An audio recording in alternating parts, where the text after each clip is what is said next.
welcome to another episode of Direct Edition. I'm your host, Dave, from the West Coast Avengers. Today, I'm bringing you my nearly 2-hour chat with comics legend Erik Larsen. Erik was an artist who I grew up reading. When he took over on Amazing Spider-Man for Todd McFarlane, I absolutely loved the energy that he brought, matching Todd's and maybe even, adding his own flair to it. And then when he took over the adjectiveless Spider-Man for Todd, he puts down one of the greatest 6-issue stories of all time, The Revenge of the Sinister Six. And then he goes on to join Todd and Rob and Jim and Mark and Wills and Jim to form Image Comics and bringing his creator-owned Savage Dragon to the forefront and into my life. We really touch on so much on this interview, from his self-published graphic fantasy #1, which he used his dad's printing press for, all the way to Image Comics and where Savage Dragon is now. I get to talk to him about some of the niche things that he's produced throughout his career. We speak about original art, Todd McFarlane, of course, and Spider-Man, and so much more. So please sit back, enjoy this nearly 2-hour chat with comics legend Erik Larsen.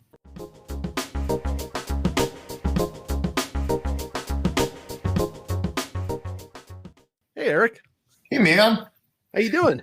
I'm all right. Good. Yeah, it's dark out already. I don't like these. No, these this days. is not good.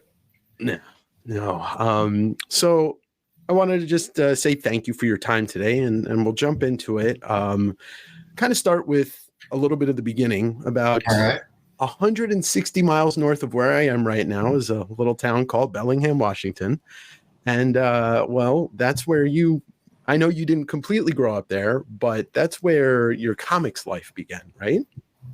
To a degree, yeah. We kind of moved around a little bit. So we were up in Washington State up through 4th grade or so, and then we moved down to California to where I attended school in Mendocino. Mm-hmm. I was there for 6 years, and then we were back up in Washington again. So yeah, back and forth, a little bit of this, a little bit of that. And the lore goes that so your dad was a teacher, a professor, and he had a printing press, and that's where graphic fantasy comes about, right? Yeah, he had a printing press because he was printing whatever handouts he would have for whatever classes he was teaching. Mm-hmm. And with Al Harris and is it Casey Keyes? Kevin Keyes. Kevin. How did you meet them? Because that kind of fascinates me, especially being such a small, like Bellingham being this really nice small corner of Washington. Uh-huh. There was a comic book store called Dr. Comics and Mr. Games. Mm-hmm. And part of what they had there was they had a little sort of an art gallery area that was just like a separate room. And it's like, hey, local artists, show your stuff. And one of the... Did I just freeze up on you? Yeah, you're frozen. I can still hear you, though. All right. I don't know what's going on here, but... Okay. One of the guys, Al Harris, had... I don't know how he ended up putting up his work there, or if he reached out to them or if they reached out to him, but he had his work there. So I went to whatever opening there was where he was showing some of his art, and mm-hmm. I met him through that. And I don't remember if Kevin Keyes worked at the shop or if he just was a frequent hanger-on, but he was there as well. And we just got to be friends kind of through that shop. That was the connection there. And those guys were older than I was. I was a kid. I was 19, and Kevin was 33 and Al was 26 or 27 when graphic fantasy came out. It's interesting because the Northwest, and I didn't grow up here. I grew up on Long Island, but I moved here to Washington about 10 years ago. But between the music scene in different ways, the zine scene is huge here, and obviously the comic scene is.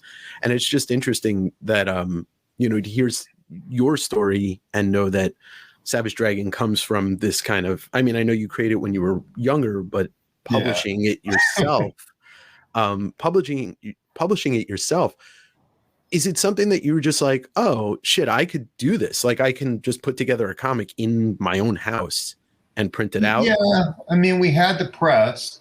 Mm-hmm. There was huge challenges in terms of printing it, because I had not, while I had printed fanzines, I hadn't printed anything as big or ambitious as a comic book. Yeah. So I wasn't.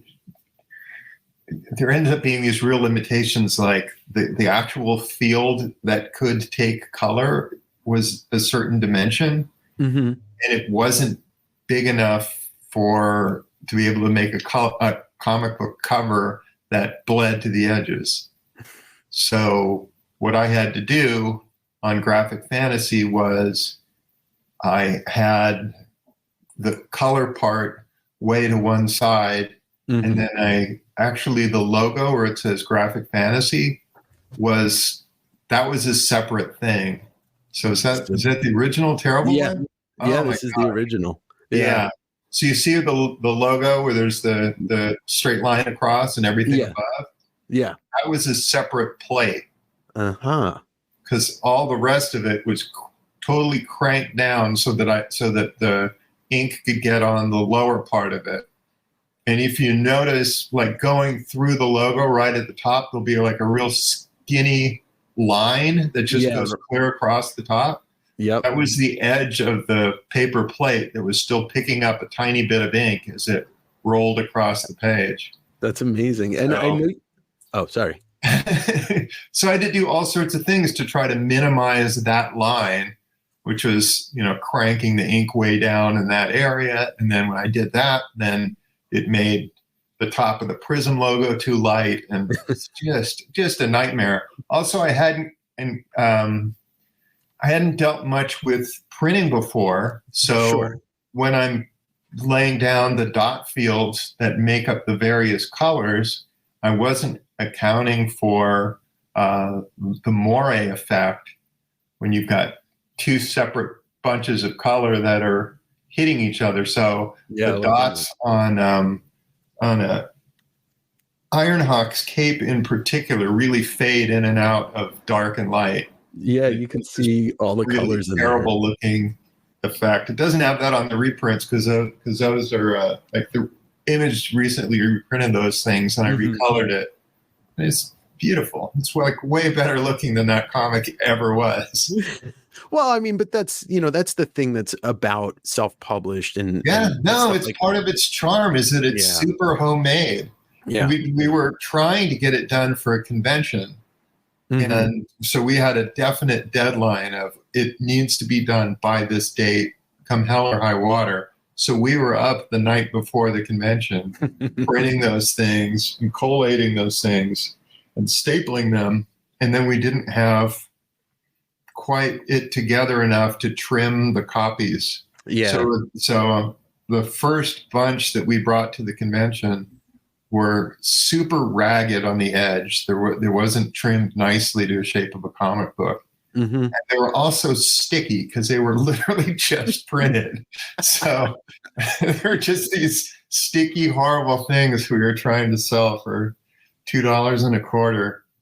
Well, I love that you guys had the foresight too to sign them and number them, which kind of like adds to the factor of like finding one in the wild, because you know that they're not going to be fake, because they're signed from they're signed and numbered, and it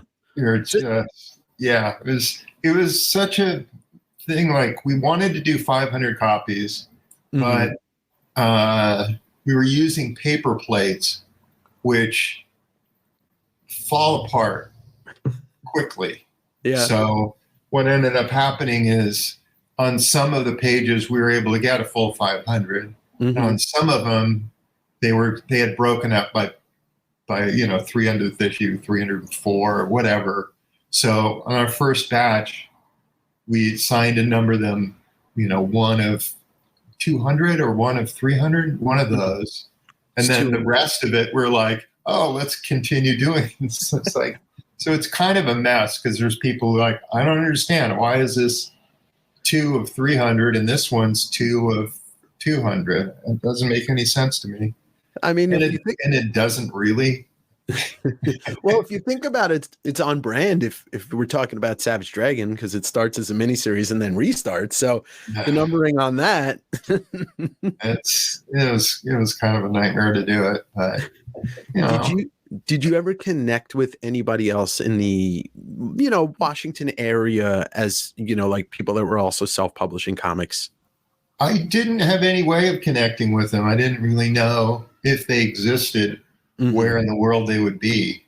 So it was whoever happened to be in Bellingham. And then one of the friends ended up opening a comic store himself, Kevin Keyes, called The Comics Place. Oh, that's still in Bellingham. That is still in Bellingham. It was since he ended up selling it to somebody else named Michael Goodson, and then Michael Goodson sold it to somebody else, but it still exists as a store, and it's gotten bigger and better than it was when it first started out. Yeah, I've only been up there once to the store, but yeah, it's a great store, and it's a pretty good store. Yeah. Now, at the time, it was when it first initially started, it was a real hole in the wall. And then, but he would be selling our comic there when that existed, and then it also sold at King Arthur's bookstore, where he moved tons of copies through there. Yeah, they still circulate. I mean, it's obviously one of the hardest books to find in the last 40 years. But I think it's pretty interesting that between this issue and also Steve Galacci printing Albedo 2, you have two of the biggest independent characters in the last 40 years got their starts in Washington, technically. Yeah. I like the history. I like geographical history of comics is interesting to me, just because West Coast has its own characters, but then out east, New England is home to the Turtles, and those books rarely come out here, and so it's always interesting to me. Did you ever get involved doing any any other self-published stuff, or any did you ever do any posters for any bands, local bands up in Bellingham or anything like that? I know I'm sure I did a poster somewhere at some point, but I couldn't tell you what that was all about or who that was for. I briefly filled in at Whatcom Community College. They had some graphics person that was there, and they took off for a short while, and I filled in for them. So I was a warm body there, and I did all sorts of posters for different movies they were showing and stuff like that. That's cool. And then I contributed a little bit to some other people who did fanzines, because what ended up happening is some people who bought graphic fantasy through the mail ended up going, well, I want to do my own fanzine, and I'm going to do this. And so I did a cover for somebody and a short story for somebody else. And I was like keeping my eyes open for that stuff, because it's just fascinating to me to see the stuff that comes before what I know. And for example, I just found out maybe like 6 months ago, Colin Upton, who's a guy in Canada, used to do this little zine and then eventually was part of Fantagraphics. Todd gave him an image of the Three Stooges for his zine, and as far as I knew, I never knew that Todd had anything in a self-published zine. Also Robin Snyder of Steve Ditko fame. He published a lot of Steve's later work, and was at one point I don't know what his job was at DC Comics, but he was there at one point and was packaging stuff for Aardvark Vanaheim and for or Renegade, I guess it was, when he was doing stuff there. He ended up in Bellingham, Washington, and had some connections there. So when he was doing stuff at Renegade and he needed a page for this or needed somebody to leather that, I was happy to do it. So if you ever run across any of his, Revolver or Murder or any of those things, there'll be an occasional page by me. And it's like, what the hell? It's just these weird little connections that are made. I mean, comics is an endless well, so that's good to it's good to know. Well, we were all super hungry and wanted to break into this business and wanted to work here. And it's like, look, whatever it takes, I want to do something. Give me a break. I don't care if I'm doing a title page on murder for Renegade Press. Yeah. I just want my name to get out there, and I want the practice. I want to be able to get better. I mean, and it shows when there's an artist that starts like that, especially with your career, that you never stopped. There was no point where you're like, I'm going to shift gears to doing this. No, I'm going to keep doing comics until I no longer am able to do comics. Well, I'm an old man. By the way, happy belated birthday. Well, thanks. Yeah. Moving on to Megaton, how does that come about? Because that kind of bridges the gap where, I guess you probably didn't. That was another case of a guy buying graphic fantasy through the mail, because we had sent it out to various people at the Comics Buyer's Guide and whatever other fanzines were out there. So I think we got a mention in the Comics Journal and in whatever else was there at the time. And so a couple people bought my comic through there and then contacted me and said, we're looking for a warm body and we hear you're alive. So, that's how that came about. So Gary contacted me. We talked through a story. And he sent me some rough drawings of what he thought the character should look like. I did something else entirely different, and then I drew the story, and so on and so forth. Yeah. That's kind of how that came about. There's and Rob was in Megaton around the same time, right? So a little bit later. A little bit later. So Rob's a few years younger than I am, and also, that book never really came out on a super regular basis. I think there was a couple years between issues 1 and 2, and some pretty big gaps between the issues. So, it ended up being 8 issues over, I don't know, 5 years or 6 years, something. Like it barely came out, really. And that had been 2 issues that came out 2 months apart, and that would have been like cause for celebration. But mostly he was waiting on people to get their act together. And they didn't. He was saying to me, years after the fact, if I'd had my wits about me, I would have had you do everything. It's like I was the only guy who was actually getting work done. Yeah. So if you'd have had me do just more of the stuff, those issues could have come out a little faster, but whatever, Yeah. I was young and hungry and looking to make a name for myself, and you did. Work my way up the food chain. And that just got a collection, that just got the full collection release, right? This year? Yeah. We just came out with that. So that's pretty cool.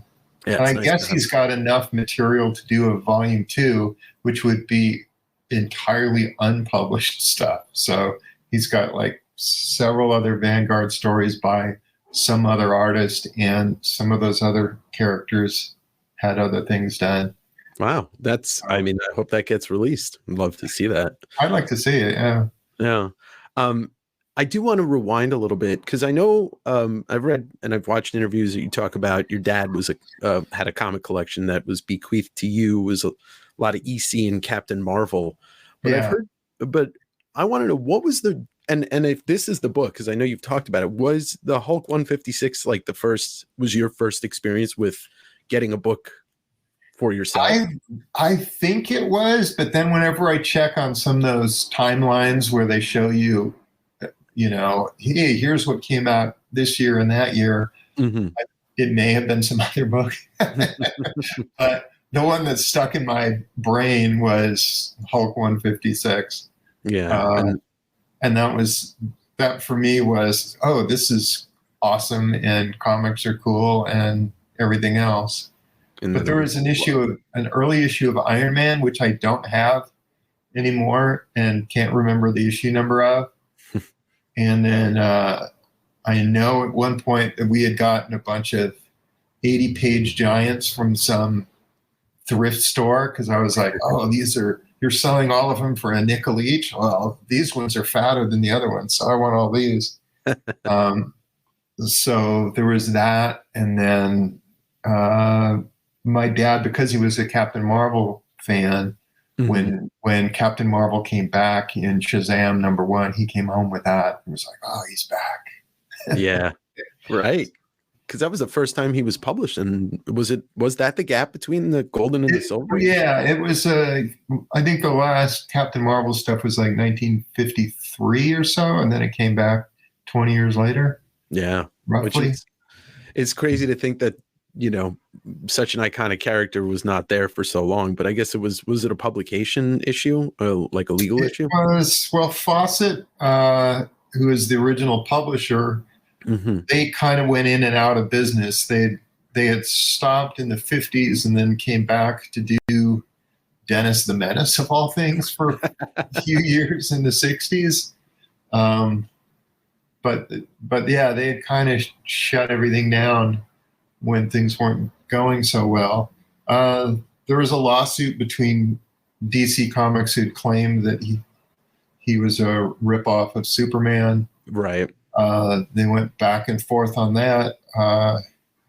They may very well have won had they pursued it, but their sales on their books started lagging in the 50s, and their scramble to stay relevant was kind of sad to watch, because they tried to cash in on doing something like Mad Magazine and not doing a very good job of it, and trying to do horror and doing a very poor job of integrating horror into Captain Marvel. It was just like, this doesn't work, man. So Trimpe, obviously, big influence on you. And then I have it over shoulder there. You got him to do the homage cover on 156 Savage Dragon. So you were looking a lot at his stuff, and obviously, you're unabashed Kirby fan, which who everybody should be. But when it came to EC, are there certain artists that kind of stick out for you? You're more a Jack Davis guy, or Graham Ingalls, or who are you fascinated by? I like Graham Ingalls. I like Jack Davis. Wally Wood is clearly a force to be reckoned with. Mm-hmm. There were guys who I go, Al Fieldstein, he's no good. But kind of all the normal good guys that were there, and he had probably 3/4 of everything they put out, if not more, because it was really like when Weird Science came out, he was there from the first one onward, and same thing with Tales from the Crypt, and his Mad comics that was kind of spotty. He had issue 2 and then 6 and then some others kind of bopped around, but most of those things he just had them complete up until the Comics Code, and then he bought all the, MD and psychoanalysis and all. He went all the way till the very end, and then when they stopped publishing, he was like, "Well, there's nothing for me here." So that was the end of his comics. The postcode EC stuff is really weird. It's so strange. It's just like, what were you thinking? Why would you think that this would work? But they had their hands tied. It's such a strange. They were. You had this coalition of people who went out of their way to essentially shut down the most popular comic book company at the time, based off of one shitty doctor, therapist, whatever he was. Yeah. Well, the thing was, when there was the Senate hearings, comics were exonerated, but the damage had been done in terms of the public and the public trust. So, Comics Code kind of had to come about. but some of the publishers would have a pledge inside of their comics about how goddamn wholesome they were, even before the Comics Code came along. Yeah. Both Fawcett and I think DC Comics both had something in there saying, "Hey, we're children safe" and stuff like that. And clearly the Scrooge McDuck and all those other ones were perfectly acceptable fare for children. Well, and the thing is, and I know I've heard you talk about him before, but I mean, the greatest, most perfect cartoonist of all time, Barks, is, his stuff was wholesome, but at the same time, there's so many overlying themes in those stories. It's kind of hard to believe that people weren't seeing those for what they really were, Yeah. But the thing is that a kid isn't going to get that. Yeah. And that's kind of the beauty of some of this stuff, is that, if you show this stuff to a kid, they're not going to be, oh my gosh, these allegories to Vietnam, they're not going to get any of that stuff at all. They're just going to be entertained by whatever the story is. Mm-hmm. And, and then as an older person, you're going to get the context and the subtext and all that other stuff and be like, oh man, these guys are deep. Yeah, a lot of anti-capitalist stuff. I'm reading a lot of Barks right now, and it's some of the best comics I've ever read. I mean, it really is. And it just flows really well. Yeah. And I'm glad that, people have turned me on to that. It's, and Fantagraphics, thank them for putting it all out there in beautiful, in a beautiful way to read it all.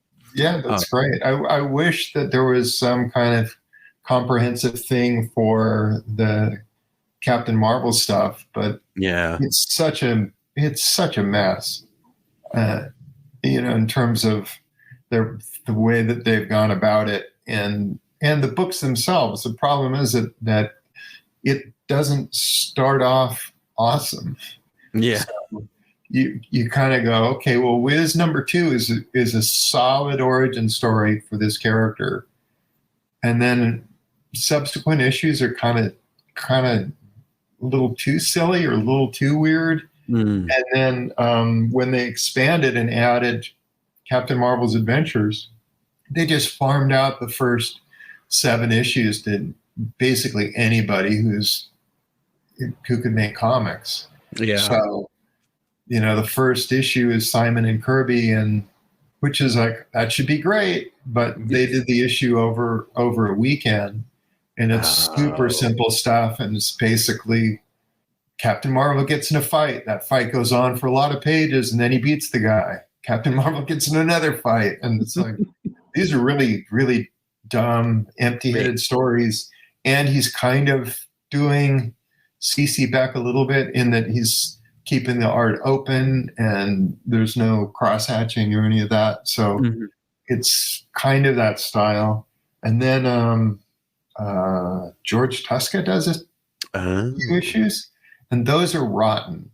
Yeah. Those are like, he's not good yet, and he hadn't found his voice yet.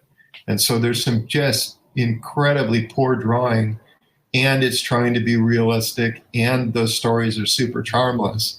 So, and then some of the early Captain Marvel stories that are in Wiz were really hit and miss.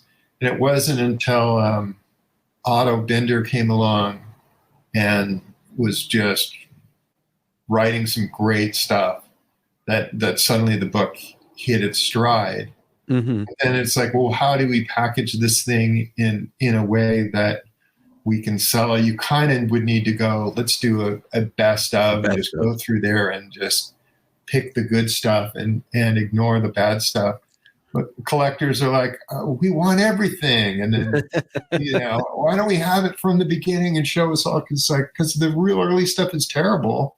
And you're going to start off and we're going to do 2 issues of terrible, and you're going to go, oh, Captain Marvel's terrible. I thought it was great. What happened to that? Well, guess what? Yeah, it's such a mess. We'll have to clip this, send it to DC. DC, you need an Erik Larsen published Best of Captain Marvel omnibus right there.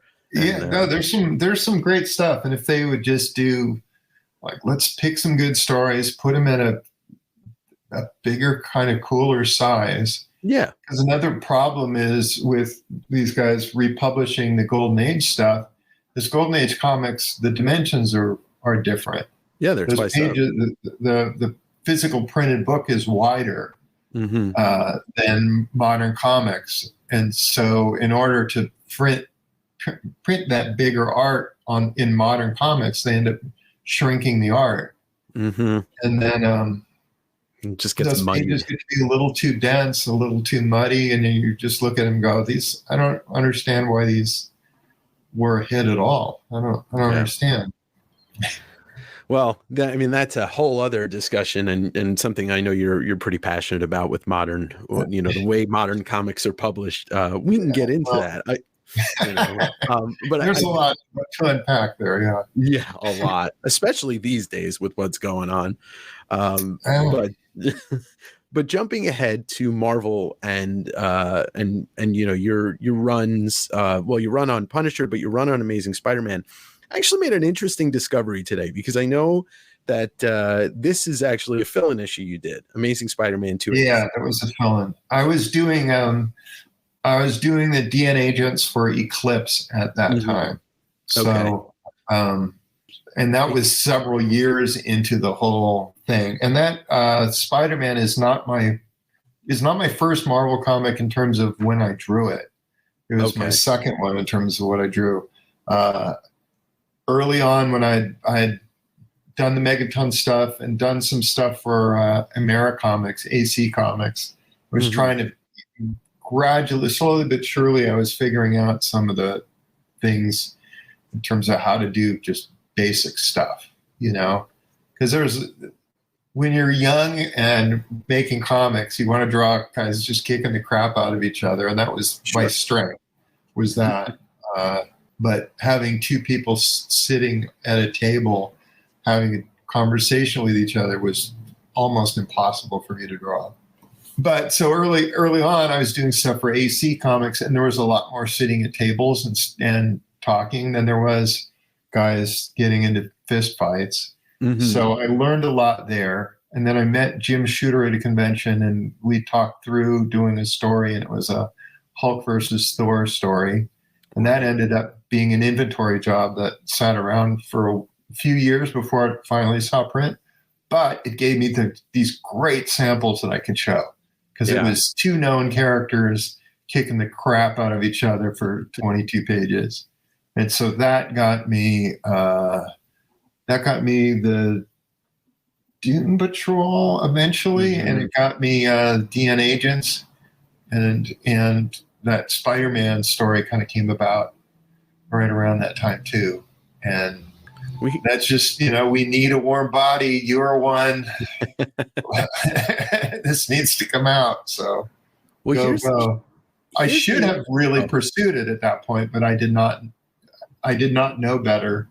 I kind of was following the path of least resistance. And mhm. if somebody else was saying, we'll give you a regular gig, I was much more inclined to seek out that regular gig than be knocking on doors, Right.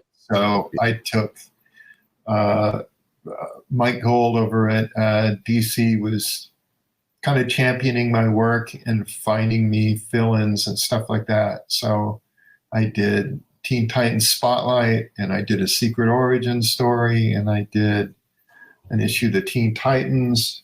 I did an Mhm. issue of Superman. I did a couple issues of The Outsiders. It was just, whatever you got, I'll do it. I'll do it. And then I got on the Doom Patrol, and that was my first kind of regular, big time comic book gig. I did that for 10 issues, at Wow. which point I went from there to the Punisher. Right. Right. But Um, that wasn't your thing. You weren't a big fan of cars and drawing stuff like that, right? no, yeah, that was a very uncomfortable fit for me. Yeah. But I got, whatever reference or magazines were needed to be able to pull off that sort of thing. So if he had a certain gun, I could draw that certain gun, but good Lord. Well, And it was much more, regular human being stuff where I was really wanting to have guys knock each other through walls.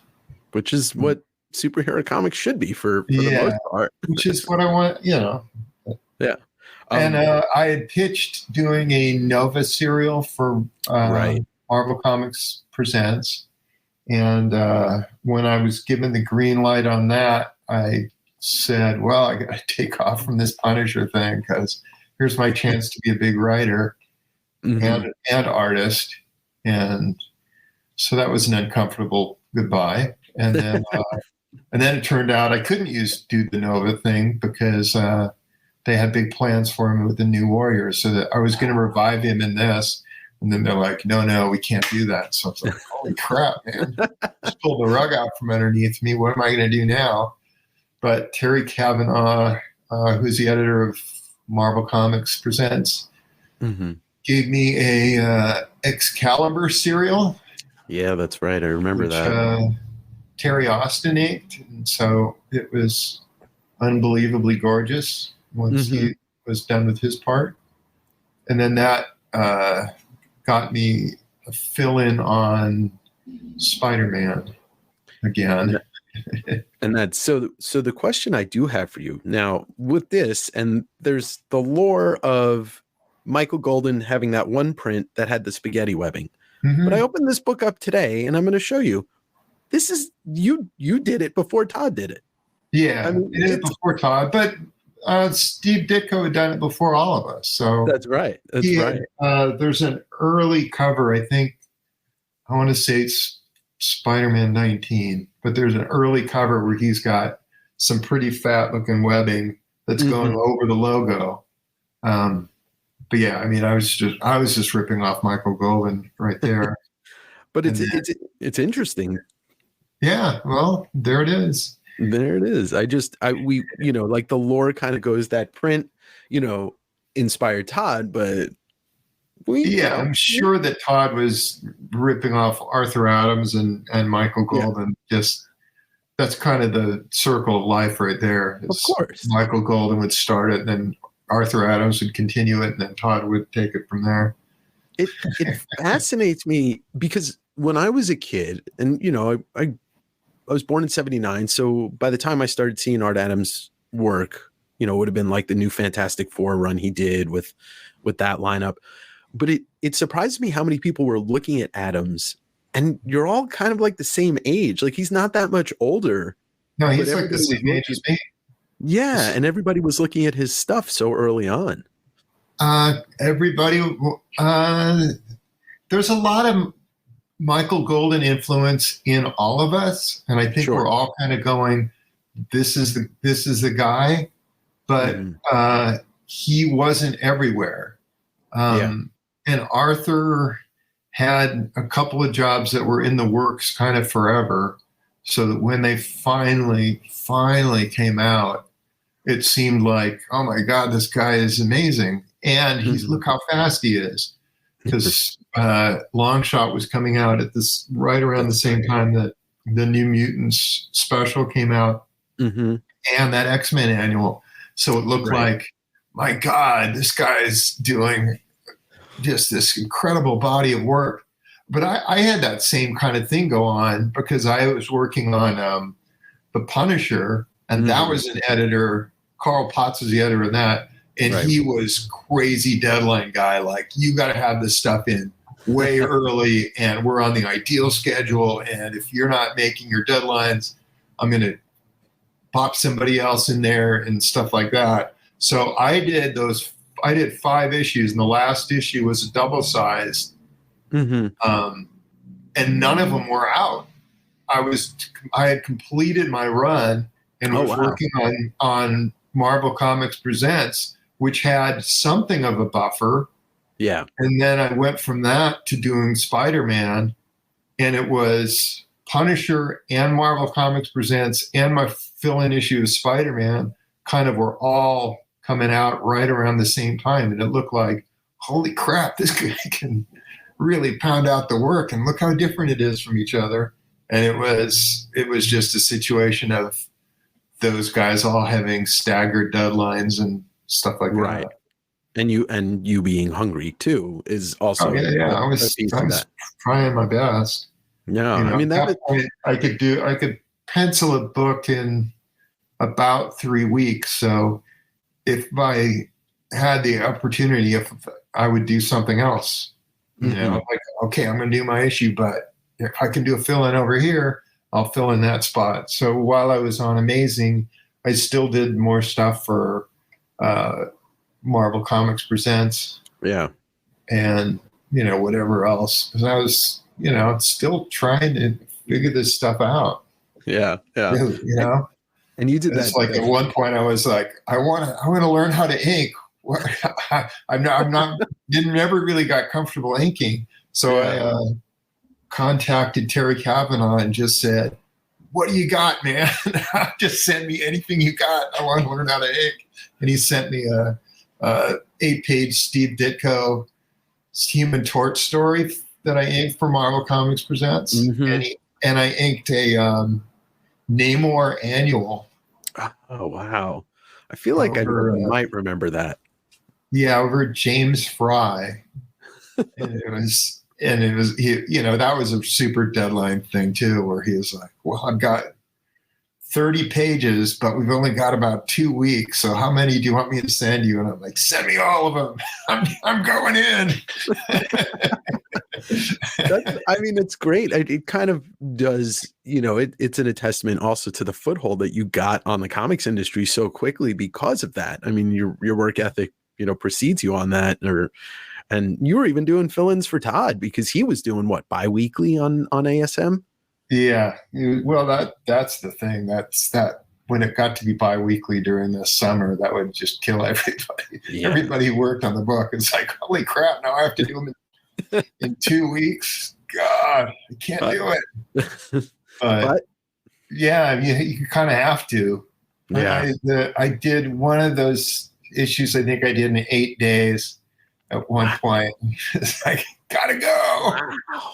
And you know, it's very strange. Like you and Todd are the reason why I have this appreciation for art all around because you know, it's like I'm 11, 12, 13 years old seeing this stuff for the first time and it's blowing my young mind. And recently he was on did a live show and he apologized for the stuff that he submitted during the ASM run. It was like this weird moment. And I'm like, no, you don't have to apologize for it. The two of you put down, you know, 50 issues worth of just something that wasn't being done before and didn't look like anything. And, you know, maybe I'm in the minority of people that like went on to love comics to a level of like, you know, Sandman's my favorite, you know, book of all time. And, you know, I have appreciation for all this stuff, but it was, and to know you guys were being worked, like you said, 8 days you put in an issue and it's like all this stuff. And it's like some of the best stuff just comes out of the, you know, the scramble, you know? Yeah, definitely. I mean, there is something about those crazy deadlines and just having to pound this stuff out. You don't have time to second guess or to rethink things. You just have to go with, you know, first impulse. Do this, get it done, on to the next one. Now do that one. It's like, holy crap. You know, I've done that even, I mean, I think of it as recently, but it ends up being 23 years ago where I was doing fill-ins on some Marvel stuff.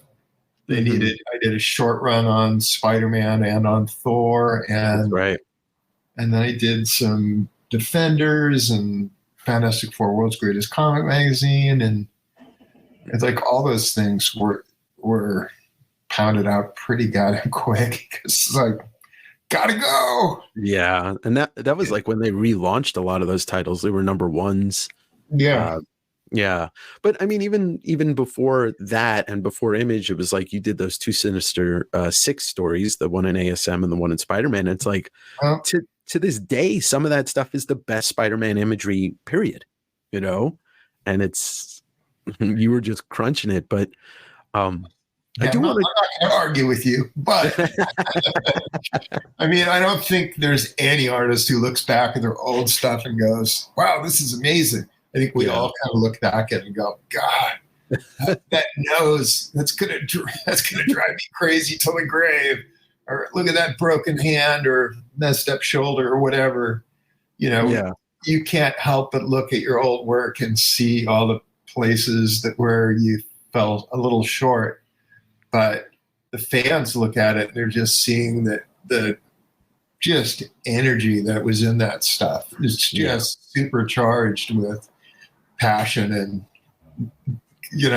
it's It like felt that way. it may be crappy, but it's done with such conviction that you're just like, okay, I'm all in. I don't care if his arm's 6 inches too short. Yeah, I mean, like, it's like I'm not looking at superhero books even to this day. When I look back, I'm not looking at like this is a reflection of real life.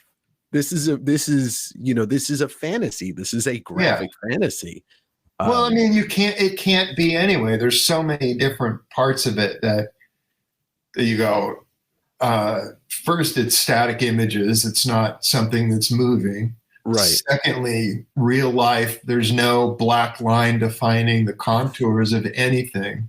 So when you're doing a comic books, you have to adjust your perspective on the world. And, you look outside and walk around and go, any of this would be impossible to actually draw and have be in a comic book, because there's just too many lines that would be too complex to possibly be able to illustrate this.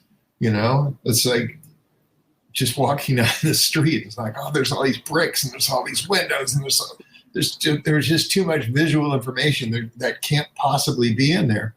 But lines would get too close to one another, and it would just all jam together in this big, ugly wad.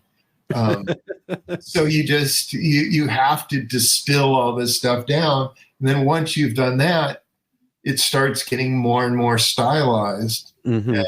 And, some guys, it gets pretty far removed from anything even resembling reality. And then, you got your guys who are like, no, this has to look real. It's like, okay, I can't look for that. Yeah. They're like this, and going into the Image Comics thing, like the energy was the big thing. And you guys really did, for kids like me, it was like, oh, this is, I kind of often think, and I at some point I do want to talk to Rob and Todd, but the 80s into the 90s was all about the action movies, Arnold and Stallone and Van Damme and these guys that were just, it was big, it was explosive. And I think that's what Image Comics kind of represented for me, is just an extension of that, even hair metal and, the Guns N' Roses type stuff. It's like, it was like a byproduct of that. Were you guys, is that something that maybe, subconsciously was influencing all of you guys?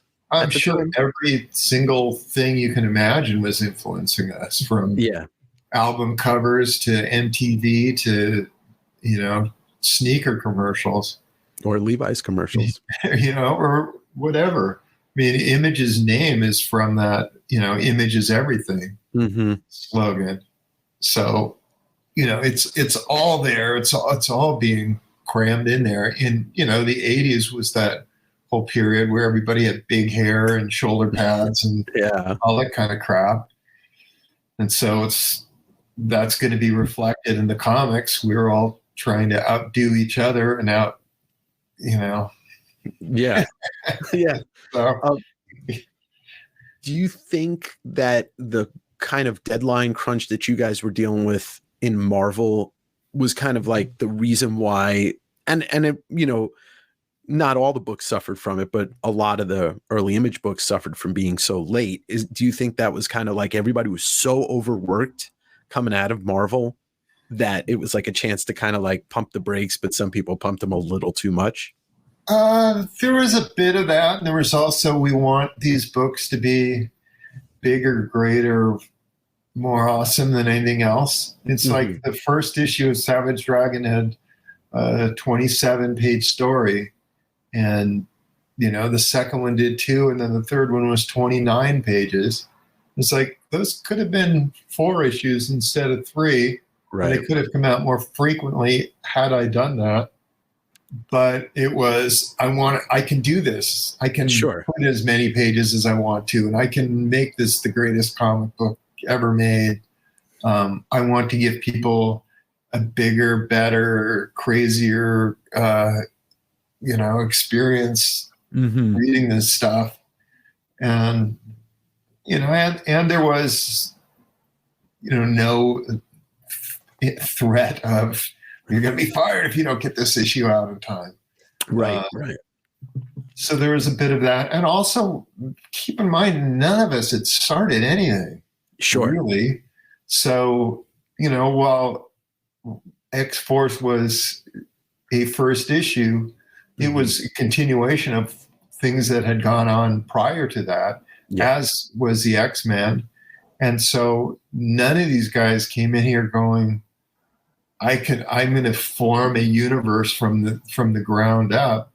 Yeah. Nobody had done that before. Nobody really, you read those early Image comics and nobody knew even how to start a story. Really. Yeah. I mean, it's like you read Wildcats and you go, oh, this team is already together and they're already doing stuff and they just are getting a new team member in this first issue. Okay. The young blood is off. They already had their teams together. They're just off doing whatever they're doing. Yeah. But, our early discussions were things like, okay, so who's going to be the president? It's like, it's like, we don't have any rules. There wasn't anything yet. I mean, so it's like, well, if you're going to show a newscaster on TV, who's that going to be? And what are the products that people are going to be using? What's that going to be? And everything else, there's a lot of just basic formula stuff. And then we wanted to have there be those connections that there were when you're at Marvel. So I got to put a little bit of Spawn in here and a little bit of Youngblood in here and connect in with these other books a little bit so it feels like something of a universe. Well, you singled out specifically have always been the guy that's like, okay, let's bring in this character, let's bring in that character. I mean, Hellboy and obviously Spawn and TMNT and Madman and Invincible and you've had countless team ups, and it kind of made Savage Dragon feel like its own universe, even though it was in the Image universe. But I think more than anybody, and we're fortunate that you are the only person to ever write the Dragon book and draw it. So it's this rare bird. It really is. It's been fun for that. What was that like, getting the TMNT license into Image when Mirage? So that was at the end of Mirage, right? When that was kind of a weird one, because I was friends with Michael Dooney. I met him through the mail. He had got Graphic Fantasy way back in the day, and he wanted to self-publish his own thing, and so he started to do his own character called Gizmo that he was going to do. He had contacted Eastman and Laird at one point and said, hey, I want to do my own comic. Do you think I could trade for your comic when I do it? I'm self-publishing. And I guess Kevin and Pete wrote back to him and said, yeah, we both like one. And they sent him 2 copies of the first issue of Teenage Mutant Ninja Turtles. Wow. And so since he got 2 of them, he was like, well, I don't know what to do with the second copy. So he sent it to me. But I'd known him for a number of years, Michael Dooney. And so we had talked we should do something together at some point. So once Image started, then that became that point where it's like, hey, you're over at Mirage doing Turtle stuff. I'm over at Image. We can finally do a crossover. So it's really a crossover between 2 dudes. Yeah. And Mirage at that point, it wasn't like this big corporation or anything. It was just this kind of mom and pop operation. Mm-hmm. So getting permission, it was essentially a handshake deal to be able to use those characters. And so we did that crossover, and then we did another crossover a year and a half later. Mm-hmm. And when Mirage was closing up, they, I guess, were looking for other people who would pick up the reins and run with it. And I got a call from, I think Michael Dooney called me again and just was like, well, we've talked to a bunch of different people about continuing with the Teenage Mutant Ninja Turtles, but we'd kind of like you to do it. And it wasn't even something where I had talked to them about it or entertained it at all. They just volunteered you. It's just I had used them in Savage Dragon, and they liked the way I had done whatever with their characters. So it was like, you're the guy. Like, okay. You're the trusted ward of the Turtles at that point. I mean, yeah, if I was to do it again, I probably would do something different. But at the time, it's like, okay. Those books, as a collecting standpoint, are some of the hardest Turtles books to find. Technically, even harder to find than some of the Mirage stuff. Especially the later ones. Towards the end, those are tough to get a hold of.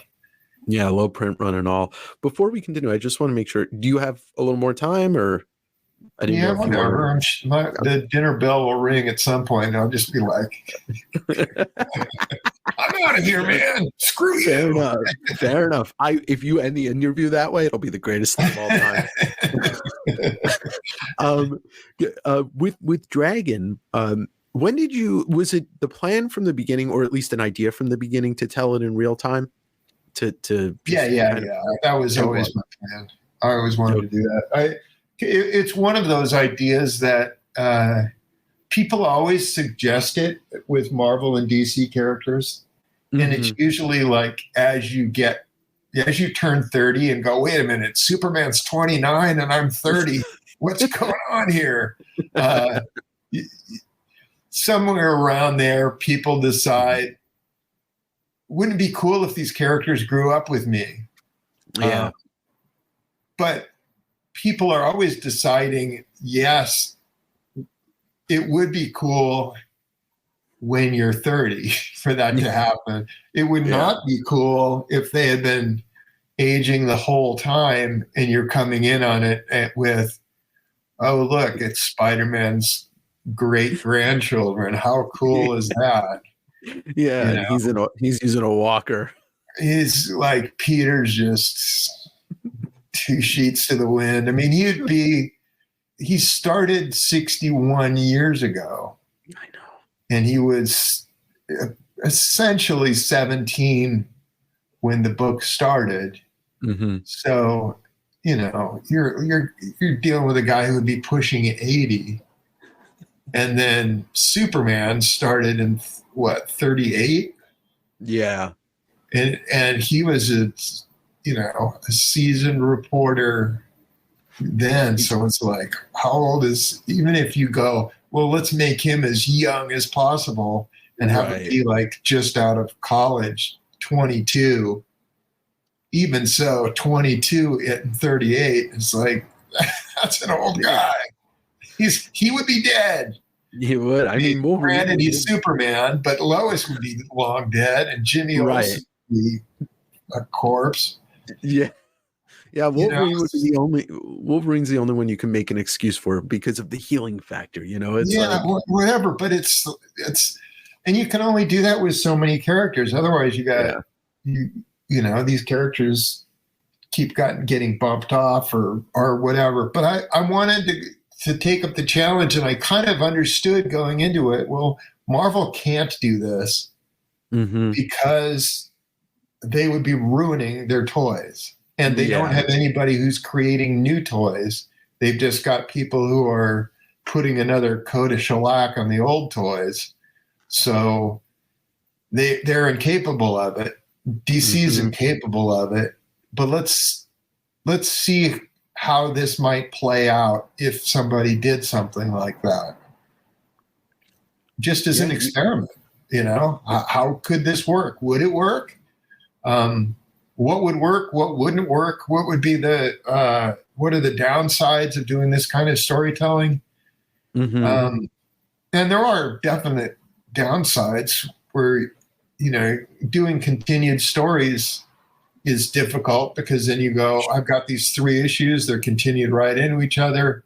Now I've got to do an issue that covers 3 or 4 months worth of happenings for these characters, or I've got to skip huge chunks of stuff.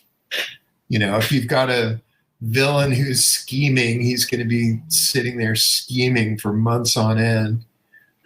And even with kids and people having children, it's like, oh, look at this kid I've got. He's got this adorable speech impediment, and he says these few words really funny. Isn't that cute? Well, how long does he have that speech impediment? A month or 2? So that means 2 issues of his comic, he's got the speech impediment, and then we're on to something else. So it's like, they're saying Dada for 1 issue, and then the next issue, they've already gone on to the next thing. And then, 10 issues later, they're having full conversations. Do you keep, I mean, obviously memory is a tricky thing. 31 years you've been doing Savage Dragon. Do you keep like a little reference, like say you need to go back and just double check that this character went through this, or this character went through this? Do you have a reference guide for yourself? There is a Savage Dragon wiki, which has all the characters. We even gave birth dates to a lot of them, so I can go there and go, oh, she's 7 now. She needs to be in this grade or that grade. That's a great tool. So that, there's a bit of that, and fans will come in there, and there's a few people who are pretty active on updating stuff, and I'll go in there and fix stuff and update stuff so that I can go, oh, okay, that character does have a middle name, and I can put that in there now. And that sort of stuff does crop up where suddenly there'll be this new piece of information that's there, and you go, oh, I can update this. These 2 characters have middle names. I gave 2 characters middle names in the latest issue. It's like, oh boy, time to update that. And they'll come in there and, okay, this character, this has happened to him since, and I need to update what issues that character has appeared in. Mm-hmm. Dragon it's an island unto itself, because not only do you have a very active, fan community, but you have a letters column that's 3 pages, sometimes 4 pages long, which you don't see that much anymore. You have the backup stories. I mean, it's very interesting to know that, like, I would never have thought in 1992 that this book would go on to be like the kind of like a love letter to comics, as well as being a great comic, and that, people still care about. And you have, I guess, for lack of a better term, a cult following. Is it something that, is it something that, like, did you think this was kind of how it was going to shake out 30 years later? I mean, did you see it at all, even 5 years in? Oh, well, I'd hope so. You go into it thinking, all right, well, I'm all in.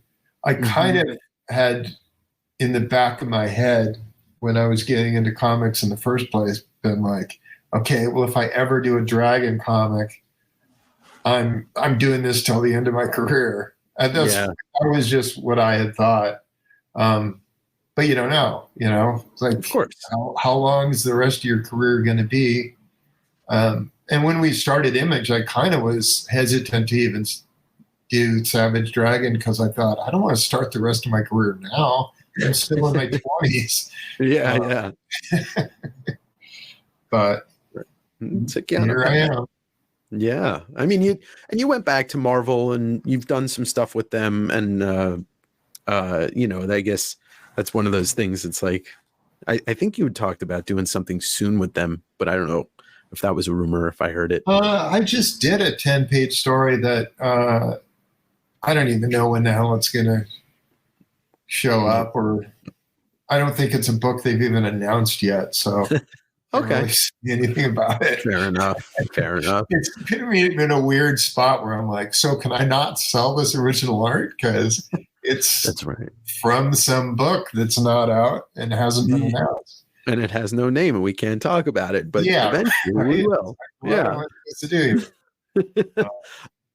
But jumping back to 2004 is when you had your stint as publisher at Image, correct? It was around then? I'm going to say yes. I don't remember the dates.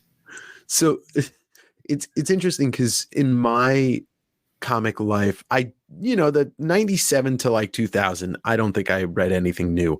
It's actually kind of when I went back and discovered Alan Moore and Frank Miller and Gaiman and all this stuff that my friend just shoved in front of me. And I'm like, oh, but then 2000 and around when you took, and I know Kirkman comes in when Jim was still the publisher, but that was, I look at that time, 2003, 2004, Walking Dead takes off, Invincible takes off.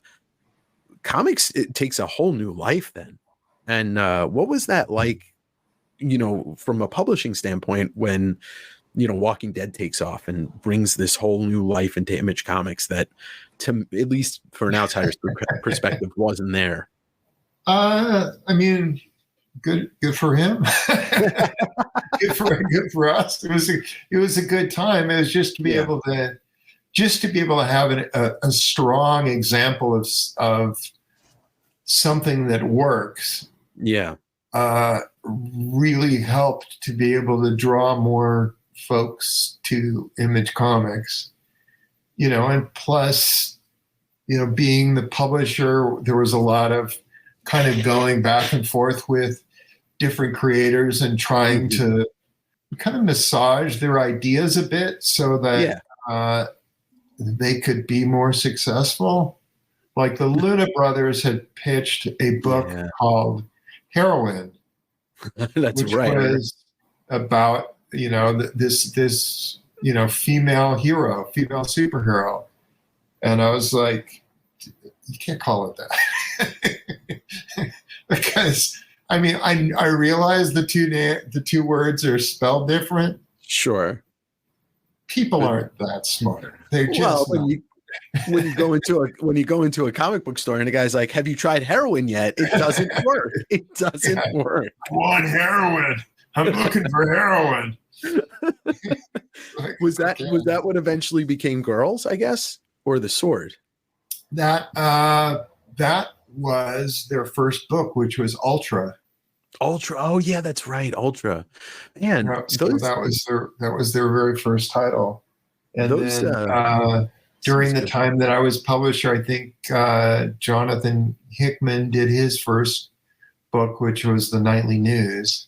And that sort of started his career.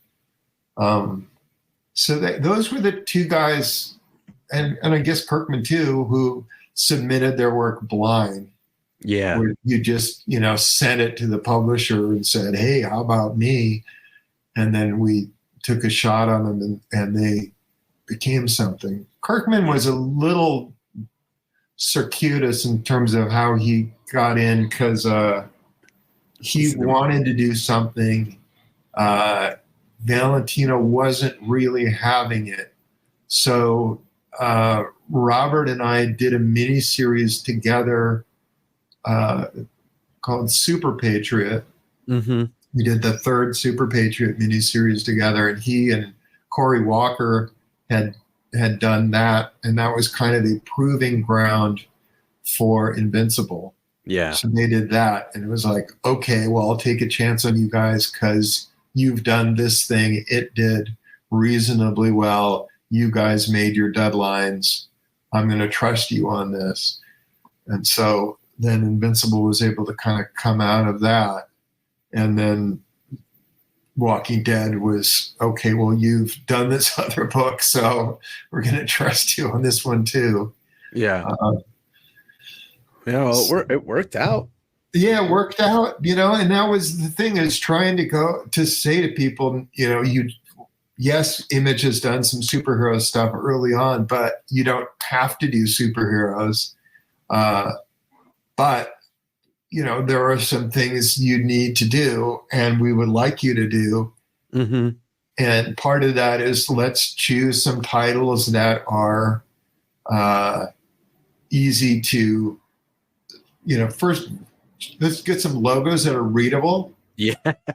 And let's choose titles that are pronounceable. Yeah. That's a big one.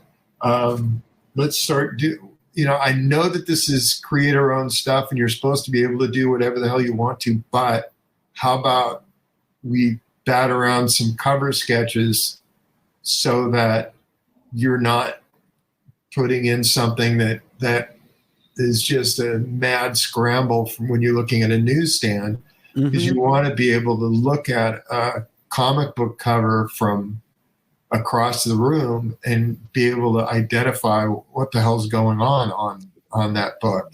Yeah. Because if it's just, hey, here's a beehive of information where all these characters are just mixing it up, it's like, oh, cool drawing if it's 3 inches away from my face, but if I'm walking into a store and you've got this incomprehensible thing over there that's not necessarily going to go jumping off the racks and into somebody's hand. Yeah. And so that was part of it, was just trying to get that sort of thing done, and trying to get some of those books to be a little bit sounder conceptually. There was, I was doing a lot of sketching of other people's characters that you didn't see behind the scenes, and helping to design logos that you didn't see behind the scenes, and talking people off the edge of doing their fly fishing comics or whatever, because there's just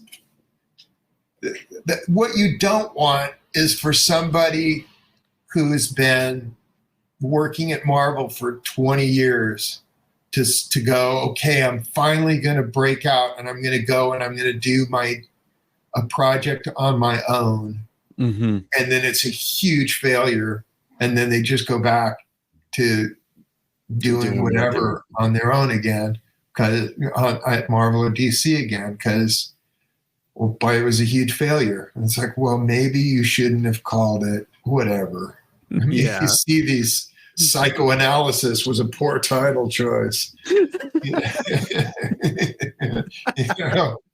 Yeah, but I mean, that's the thing. It's like, I guess it's just a good sign, knowing that you were the guy helping out. It worked. I mean, I look at Image at that point in around 2000. I also, and I hate to say this out loud, but I did have people say to me, I just didn't, my ego couldn't take being turned down by Jim Valentino. It's just like, I mean, I don't want to be, that does seem like a really shitty thing to say. Yeah. It's like, oh man. And I mean, what are you going to do? It's sometimes the truth is what it is. And, I appreciate you being honest. It's one of the things. I love the guy, but it's one of the things that I think there is the impression that of the artists who went and started Image Comics, his work wasn't the strongest of the lot, So it's like, oh, 6 of the greatest artists in comics and Jim Valentino. It's like, okay. Well, for my part, I didn't know Guardians of the Galaxy at that point. That wasn't a book that I had ever looked at in my life, at that point. Yeah. I mean, it wasn't one of the top sellers of the company, but it was a strong enough title that it continued for a good long time. And it did have, faithful readers who had been following it the whole time, clearly he had something of an audience, Mm-hmm. but it wasn't an X-Force size audience, and it wasn't Right. Amazing Spider-Man or Spider-Man size audience. It was a strong, dependable, solid book, you Mm-hmm. know. Almost like maybe even you could say it's like a cult following. I mean, the Guardians, even when that became a movie, it wasn't going to be this big thing. And then all of a sudden turns out to be one of the biggest movies that Marvel had put out at that point. So Yeah. it's the underdog thing. Sometimes it works, the Yeah. right casting and the right everything else. Yeah. In terms of the comics themselves, Iron Man was never a great comic book, and then it turns out, having that as the basis of a movie turns out to be pretty good. Yeah. Right. You can deviate from the comics more in something like that without upsetting your fan base than you can on something like Spider-Man, where organic webs, no. Yeah, you can't do that. It goes against everything. It's like, well, it's fiction, so you guys suck. Whereas if you mess with Whiplash and change him up, people are going to be like, I don't care. Yeah. I don't even know who Whiplash is. Me neither. I didn't know. What do I care if you give him a different costume? Whereas making the Rhino look different, what are you doing? What's wrong with you? You idiots. But it's really funny, like just on that for a little bit. If you look at and Rhino wasn't Ditko, that was Ramita. But if you look at the way that, and I said this to Jim Rugg when we had the last chat, when you look at Ditko's the Rogues Gallery that he created, right, for Amazing Spider-Man, they all look wild. They all look so weird. Like Lizard looks like an old man that doesn't have teeth. And, Doc Ock looks like I could take this guy in 3 seconds. And so when I see people getting all bent out of shape and, they changed this, they changed that, I'm like, go look at what it started as. And then look at where it was 30 years later. It's wildly different, Well, even like take the Rhino. The Rhino and Scorpion visually aren't that different from each other. Conceptually and visually, they're like, it's kind of a rhinoceros with a little hole of a human face, and the Scorpion is kind of a scorpion with a little bit of a human face poking out of there. Yeah. So at a certain point, you're like, all right, what other animals are cool? What do we got? Right. Tiger. Kangaroo? Okay, let's do him. Whatever a gibbon is. I don't know what a gibbon is in real life. We don't even care. Here's something. But going back to Dragon, and what I really appreciate, and I don't know if you can see it up there, but I got the Savage Dragon funnies. You probably can't see it, but when I discovered that, I'm like, oh, this is great. It's Erik letting everybody play in the sandbox, and I always enjoy that, seeing these other people come in and do these cartoony things with Dragon, or it's just it just feels like this character could literally outlive everybody if people just kind of keep that legacy going 70 years from now. But is it something, and I don't remember when it started, but what was the first time you were like kind of like, all right, you can play around with this character? Was it that book? In terms of that, I let people use him in their books as soon as Image was even a thing. Right. It's like, you want him to show up? Okay, whatever. You're going to make him 9 feet tall? Okay, whatever. I'm kind of going with him being 5'10" in my book, but if you want to make him 9 feet tall, okay. See, that way nobody can be mad.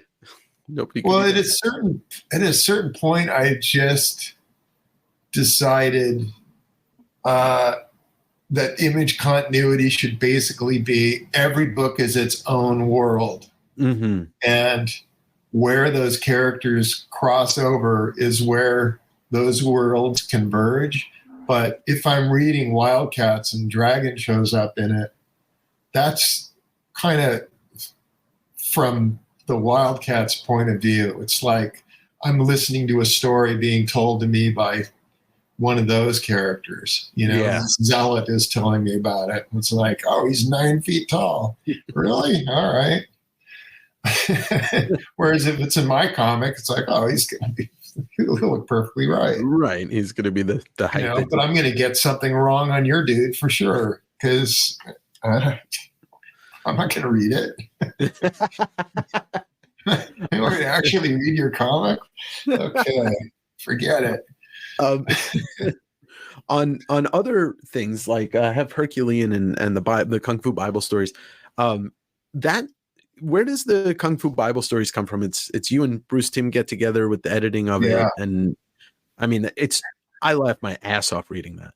I absolutely love it. It's a cool book. We always liked Treasury editions, and there were several super cool Treasury editions that had come out when we were kids, and so me and Bruce, were coming up in the 70s. So one of them is there was an adaptation of the Bible which was laid out by Joe Kubert and finished by Nestor Redondo, and it was just one of the most gorgeous Treasury editions ever. It's just unbelievably beautiful.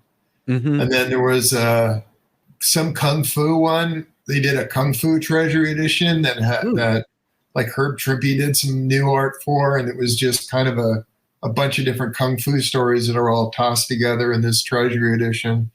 And that's kind of where the name comes from, is for lack of a better title, we would just have that as our working title. And then when it came down to making it into an actual book, it's like, let's just use that. We don't have anything better. That's great, though. But it's definitely one of those that I think some people were like, I don't know what this means. Why is this called what it is? Well, your sixth sense of humor kind of shines through. There's a lot of callbacks in it, in terms of we got to make it designed to look like the Marvel Treasury edition, so it's got their same kind of trade dress that was going on. And then Farron Delgado did the logo, and he was kind of doing Gaspar for the logo, who's one of those letterers that was doing a lot of the DC stuff. And then he also lettered my story in there as kind of doing an Artie Simek kind of thing, because I always loved his lettering. And then the back cover of it is very similar to the back cover of this first Spider-Man Treasury edition.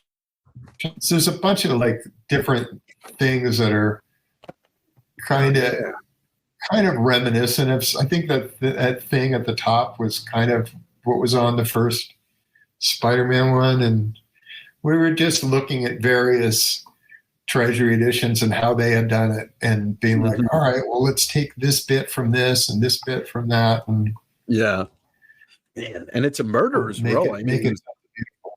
It sold 0 copies. It sold absolutely just nothing. I've heard you say that before.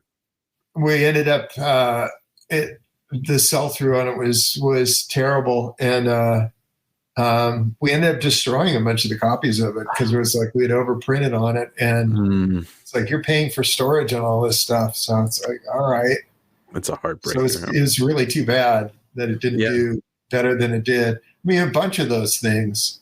Yeah, we just were like, I really want this giant, the next issue project. I would have liked those books to have been more successful than they were. But it's like, all right, we got 3 issues out of there, so that's something. Yeah, I wish treasuries were still a thing, because when I find them, they're just fascinating to look through. I mean, the 2001 adaptation treasury is like one of the most beautiful Jack Kirby things I've ever seen. And then there's like the House of Mystery ones with the Adams and the Wrights and stuff. Unbelievable. The thing with those is the Treasury edition, the dimensions are off from a standard comic. So you can't just take a standard comic blow it up and call it a treasury edition, because what ends up happening is the standard comic book page is too tall and not, Mm-hmm. So when they were reprinting stories, they had to cut an inch off of all of the pages. And so when you go through those and look at all the ones that are reprints, they're stripping off a little bit of some of those panels and pushing things down in order to make them work. Like page ones are all fine because they've all got the indicias that they can just strip off. Yeah, and it's fine. But subsequent pages in there, they've all got to do all this adjusting everywhere, and then they got to recolor it all, and so it becomes a project. Yeah, it just becomes something of an ordeal. 2001 was drawn for that size, right? As was Captain America's Bicentennial Battles. It was also that's a classic one for that size. So all of the new ones are done basically, they knew what the dimensions were and they're drawing it for that format. And some of them, they're drawn actual size, like Superman versus the Amazing Spider-Man. Right. That's the size of the original art. So if you see the physical artwork from any of those pages, they're smaller than the standard comic book original art size at the time. Because they're drawn specifically for the treasure. That makes sense. For that thing, which is why a lot of them have, big splash pages and double page spreads, and they're fewer panels because you're drawing smaller. You can't really shove in a million panels. I assume that means the Superman Ali was drawn specifically for the treasury. Or? It was. Yeah. So the dimensions of that are, but I don't know how big that was drawn. I haven't seen any of those actual originals. Speaking of originals, you still have everything from Dragon, right? Like, well, you sold some stuff, but I've sold some issues of it. You have. Generally, I've kept the issues together if they were together originally. There was a few issues where I would reuse pages from previous issues. Okay. As just, hey, here's a one-page flashback to a previous issue. Then it would be, okay, well, I've now got this issue that can't be whole. It's broken up because of this thing. So let's sell those pages individually and bring them to a convention and move them. But most of the regular series I've got. Okay. I got a bunch of them. Because, a lot of us are craving that whenever it happens, that Savage Dragon artist edition. AlbertMoy.com. Yeah, Moy. He's got a few pages from a few different things. He's got more Spawn pages than anything. Yeah. But I'm assuming at some point I will freshen the pot there. The thing is, I've bought myself a number of complete comics. So like I've got a full issues of Commandy or full issues of various titles that I've got over the years. I've got 3 issues of the Hulk. Trimpy stuff, I'm assuming? Yeah. Of course. Yeah, in fact, I've got Hulk 156. So. Oh my God. Well, that's good to know it's in good hands, and not somewhere else. Yeah. So that I've got the interiors and the cover. The other issues I've just got the interiors. Mm-hmm. And then I just bought my first Kirby page. So I'm like really nervous about owning something like that, but I'm really excited to be the it's cool. owner of it. Cool. It definitely is. What'd you get? I actually have it over here. I just got it. It's from Satan 6, believe it or not. It's a splash page that Royer inked. Oh, Mike Royer. Yeah. That is quite awesome. Yeah. And I mean, like Royer's my favorite Kirby inker. And like, for me, that does have a little special place in my heart because it came out when I was a kid. It was towards the end of his career. And then it was like Todd inked the cover and it's got this really nice history to it. And that splash page is just too good, and I couldn't pass it up. That is cool. But you've been collecting original art for a long time, right? Like that's been something that you got into. Yeah, I had it from. Also, let's establish my house burned down in '91. So, Right. I was collecting it before then, and I lost a bunch of original art, and then I have been buying it after then, and I've got a bunch. So there's some pages that somebody at some point is going to be trying to put together issues of something and be like, we can never find this page. It's like, well, I hate to break it to you, but yeah, and you have to be the bearer of bad news on that. Forever. Yeah. Was it something that you would used to trade pages at all when, like, was that a thing? Like even with your image with some dealers, it would end up, hey, I can swap this for this and do a little bit of that. Mm-hmm. Yeah. So that goes on. I mean, some artists will be like, hey, let's trade pages from things, but unless you like their work too, that can be an awkward conversation. Yeah, you don't want to be like, well, I don't exactly like this. I want your best Spider-Man page, but I want to give you a page from some book you don't even read. I'm like, oh no. From All-Star Squadron. I'm not super into that. I won't keep you too much longer. I did want to ask, I know, so Dragon 266 is the newest issue, and then 267 is coming out soonish? Soonish. It's unfortunately what happens every goddamn Christmas time is that the printers get all backed up and they close up. So my next issue is out, I think, January 17th. Okay. So the next Ultimate Collection is out by the end of the year. I think it's 27. It goes on sale the 26, 27, somewhere. Yeah, that seemed to be the street date. But what I wanted to ask is 266, you just posted on Facebook recently that it was the all digital issue, right? Yeah. It was all done. Is that the first time that you've done an all digital issue? It's the first all digital issue and probably the last all digital issue. But there are to speak on that. Issues. Yeah, a few issues ago, I started doing some pages digitally, but not. So it was like, I think the issue before the covers for a few issues before that were all drawn on paper. I think the issue with Mako on the cover, I don't remember the issue number, but 263, I think. Okay. Halfway through that issue, like the first 10 pages are on paper, and then the last 10 pages are digital. And then 64, I don't remember. God. Like I said, memories. I don't remember everything that happens, and I'd have to see the covers to go, oh yeah, that one. Right.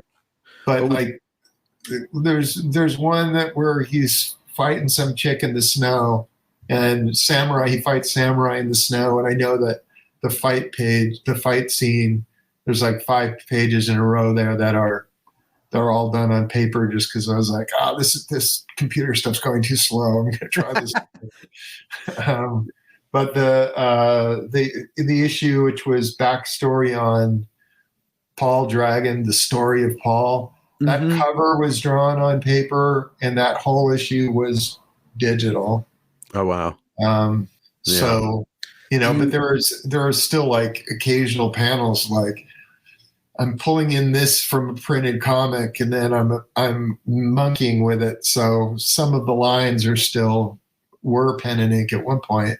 Yeah. But that issue is all digital too. And then 27, the one that I just did, that's all on paper except for the cover. The next, I think 3 covers are all digital. Oh. So, did I read correctly that you? I think somebody had commented, but you said it didn't save you any time. Is that? Oh, it didn't save me any time at all. Yeah. Which is, I'm actually, it turns out, pretty fast at drawing comics.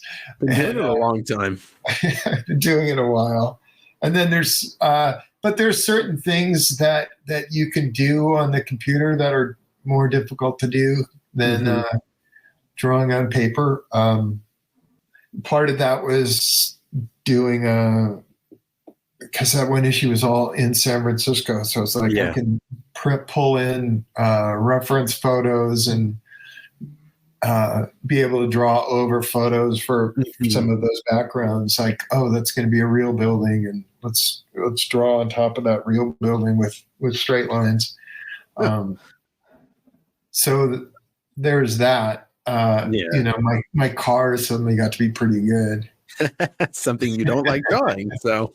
Yeah, but like the issue I did, it's not really San Francisco so much that, you know, it's character stuff. So yeah, but you do on that last panel. It's just kind of interesting that it popped up with the, you know, the homeless encampment. And it's like, it's something that you've always kind of put into your books is some, you know, current event, socio-political thing. I mean, they're hard to see, but I've got the Trump and the Bush cover and the Obama cover, and it's like, I've always appreciated that because most people will stray away from that, and you turned Osama bin Laden into a giant kaiju. I mean, well, the thing is that it's super easy to get preachy and and ham-fisted about you know, that it's super, because my wife and I have been watching and don't judge me Grey's Anatomy. Hey, you know, I watched it for a while with it. The interesting thing for me was these guys are having to deal with characters aging. And I'm dealing with characters aging. Let me see how they handle it. And just to see this play out, how the hell are they going to do this? Because they've got to deal with the physical reality of actors getting older. They can't just go, you know, you can't just deny that. But, or replace them. Yeah, or replace them, swap in some other dude. Hey, look at me. I'm the same person. But I mean, it's refreshing when there's a lot of talk going on these days, obviously. But some of those episodes is the point that I was getting at, is some of those episodes are super political. We're making a statement about, hey, Roe v. Wade was just overturned, and now people can't get the abortion care that they need, and people are dying, and isn't this terrible? And they do it in a way which is not digestible. Subtle. Yeah.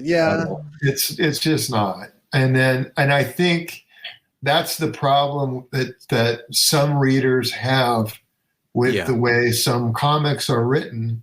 Is you just read it and go, really? Do you have to hit this so hard over the head? Because there's no wiggle room here. There's no subtlety, and it's just no one wants to be preached to. Sure. And it's like, I can agree with you on something, but just touch on it a little and then back off. Leave it alone. Yeah. I try, and I think there are times that I succeed, and I think there are times where I definitely fail. Where I have to look back at it later on and go, "Oh well, there was no subtlety there." Well, you take your shots where you can, Yeah. I mean, there's a lot, and we don't have to go into it, but there's a lot of discussion right now in the last week and change of comics and writers putting themselves in, and just. Art is supposed to at least say something. There's a lot of times where maybe it doesn't have to, but the idea of art is an expression. And it's like music that doesn't have that is usually boring shit, pop, bland. Movies that don't have anything to say, usually the same thing. You just leave there feeling like, yeah, okay. And there are certain things that you want to wipe away reality, but then at the same time, it's nice to be reminded that the person on the other end that's writing this or drawing this or singing this has something inside them, some fire, you know, especially when it's not a hatred based fire, you know. But last thing I'll ask you, I'll let you go. This is I appreciate all the time. How does it end up happening where your image gets put on the Spawn coloring book? I have no idea. I don't know how that came about. I picked this up and I'm like, wait, this is Erik's. This is Erik's pencils. Yeah, I just thought it was very funny. That was a weird one. I mean, that working with Todd on that was kind of weird anyway, because he inks digitally. Yes. So I did one issue for him, issue 199 earlier on, and I just penciled it and then uploaded it and sent it to him or whatever, and then he did his stuff. But it was weird because it was like, oh, now my original art is just these pencil pages. That's no good. So in subsequent issues, I inked them all with just like a Pentel rolling writer, and then I sent those to him. So in some cases, he was keeping a lot of, my inks, and he was just adding a little toddy ticks. Excuse me. That he does. I don't know what that was, but you're forgiven. Okay. Let's not do that again. So at least all those originals do have ink on them, even though they don't have Todd's actual inks on them. So that cover is like, hey, I drew that and inked that pretty much, and then you just added some stuff to it. Yeah, and it's just, I think it's hilarious. Like, it feels like an oversight, but at the same time, it's like maybe he just did it because he really likes that image and he doesn't care. He's just like, I'll put Erik's image on it. He doesn't draw that much anymore. No, he doesn't. It's been a good long time since he's drawn. Yeah. And what happens if you don't draw for a long time is things can fall off, and it's like, it's not like riding a bicycle where you pick up where you were and you're just the same as you've always been. Yeah. It's really a thing where, it's like being an athlete in a way, where you come back to it and it's like, oh crap, I'm 60 now and I'm getting out on the football field. This may not be a good idea. Yeah. It's like, and I think, Todd's discovering, when he has tried to do a little bit of penciling here recently, has been, oh, I don't have it anymore. So if I'm going to do something, I'll do an homage cover, and I can kind of ink over my own stuff on a Cintiq, or ink over some popular image on my Cintiq. It's like, okay, it doesn't feel the same, but it's not, it's not the same. But he hasn't really drawn in 30 years. Yeah. If you think about that, he drew the first, how many issues of Spawn? Was 16, something like that, 13. No, it's more than it's 13. Not as many as you think, because really early on he was suddenly going, special thanks to Greg Capullo. Yeah, that's right. And it was like, Greg Capullo was doing layouts for that issue, and you were just inking those. Yeah, and then that's basically what it was for the 14. Yeah, it was kind of weird thinking about how I've written and drawn more consecutive issues of Spawn than Todd has. That's right. Yeah, because he had those guest writers real early on. Yeah. And then he's suddenly getting a penciler pretty shortly after that. So it was like, you didn't do that many issues in a row. I did 9. Wow. And that, in your book you've got what, 33 issues? Yeah, I got a few. A few. It's going to take me a while. But just to get to that milestone, it's like, and then you'll be there. It's you and it's not Jeff Smith, Dave Sim. Dave Sim did it, and now I'm forgetting. I always do this. Somebody else has done it too. I know Stan Sakai's done a bunch, although That's right. I don't think he's as far along as I am. Right, because he's jumped around. Fred Perry on Gold Digger has done 300 issues. Wow. And he stopped at 300. Well, we know you're not stopping at 300. But his was a weird one too, where he did like the first 50 issues were in black and white. And then he started over with issue 1 in color, and then at some point he reverted to the early numbering. So it's kind of a technically right. When your 267th issue comes out, it's actually 270. But and I've regretted that since forever. But it's 3 issues. It's a technicality. Yeah, I'm not gonna revert to that at any point, just because it's like, come on, this is ridiculous. You're too far along. Well, I really appreciate all the time you gave me today, Erik. This is, I'm just somebody that I've been following your career and looked up to you for a long time, and I want to always keep letting people know about the goodness of comics. And if we can find a treasure trove of these, I bet you I could sell a bunch of them for you. But it's a shame, It's like I wish there were a way to shove these things down people's throats when you're stuff that you're excited about. Like that's what I try to do with this channel. There are books that I'm pretty proud of having done. Like that Herculean book you've got behind you. Yeah, it's such a good book. I love that thing. That was one where it was a super. I mean, the Herculean story that leads that thing off. That was a 24-hour comic. Yeah, that's right. So the first 24 pages in that thing were all drawn in one day. That's amazing. They weren't colored. They were I colored years later, but still. I mean that whole book, in terms of actual hours that I spent drawing it, is not that much really. But there's something about it which is really energetic, balls to the wall kind of stuff. It's almost feels like and maybe you were inspired. It feels kind of Tarantino inspired. Like there's this conversation going on that's really back and forth, but then you realize what's going on next door. That was an idea that I had years and years and years ago. And I had never found a good place to use it. And then it came about that, let's do this 24-hour comic. It's like, I can do.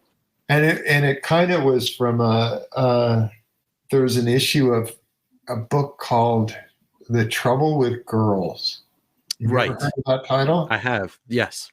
All right. There's a bit in there where 2 characters are talking, and then some characters who are in a fight come crashing through, and it's just a couple of panels, and they go, well, that seemed a little gratuitous or something like that. And so it's this kind of me taking that idea of let's do a story where there's 2 characters talking, and then there's a fight across the street, but they never interact, and we never hear anything from that at all, and they never address it in any way. They just are having their conversation. And so it's a 24-page conversation between 2 characters, and it looks super exciting, even though it's not all them. Yeah.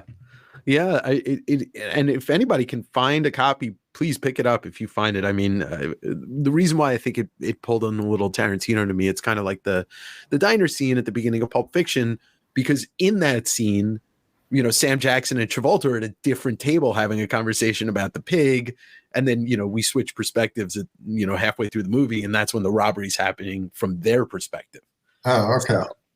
So that was the furthest thing from my mind. I don't even know that movie existed when I was Well, I don't know when that movie came out, but no, Pulp Fiction, 92 or 93, somewhere around then. oh, was that early? Oh, Yeah, wow. yeah. But I mean, I when I read comics, a lot of times, cinematically things just pop into my head because, Oh, okay.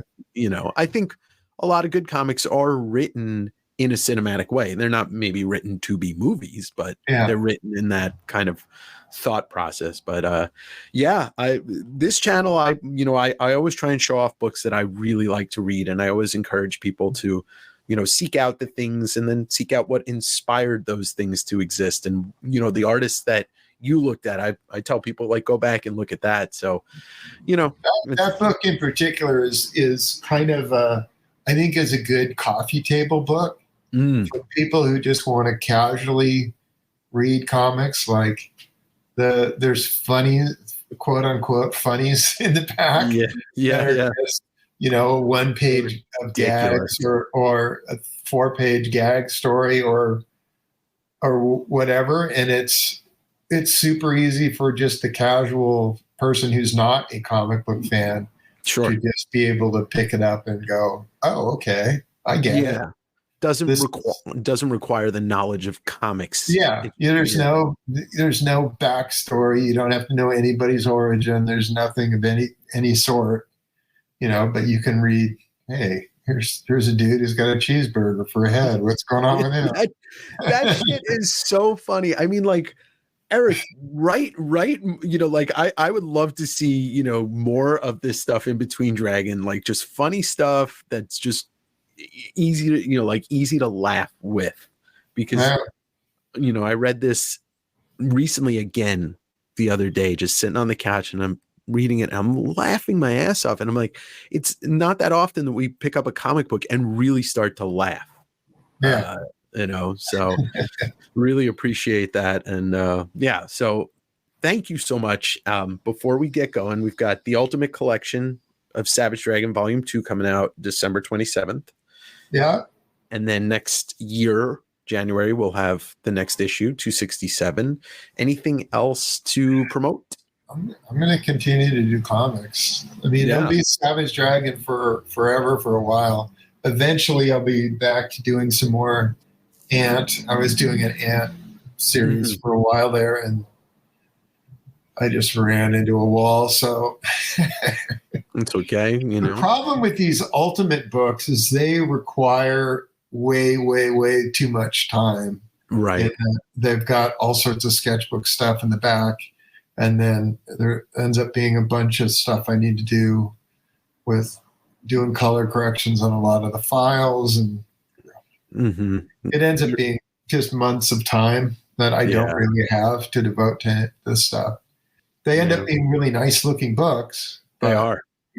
I'm super proud of them, but it's a lot of work because I don't keep my stuff nicely filed away in chronological order, so that so it ends up, I get to, I'm reprinting this issue to this issue. I know I've got a bunch of sketches. Where the hell are they? I've got all these boxes all over the place.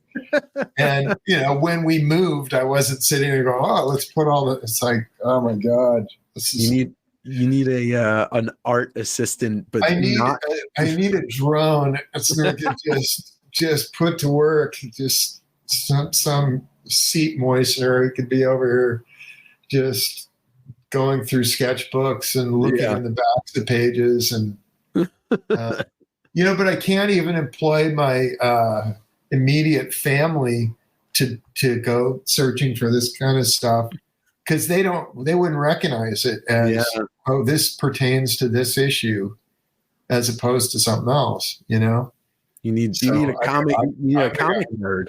You need I need Gavin Higginbotham. I need to put him to work.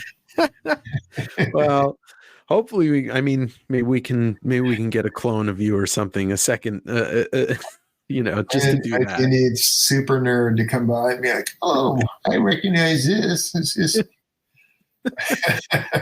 thank God. Well, we'll put the call out on the channel, but and you can find Erik. Please do not stop by the house, any of you. You can you'll be turned away. Yeah.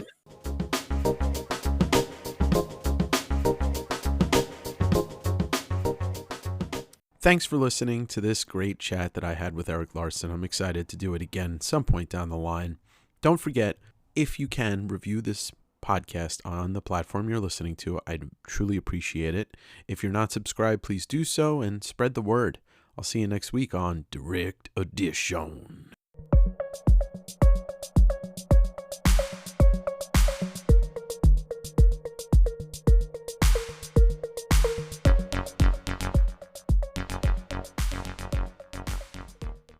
There's always something.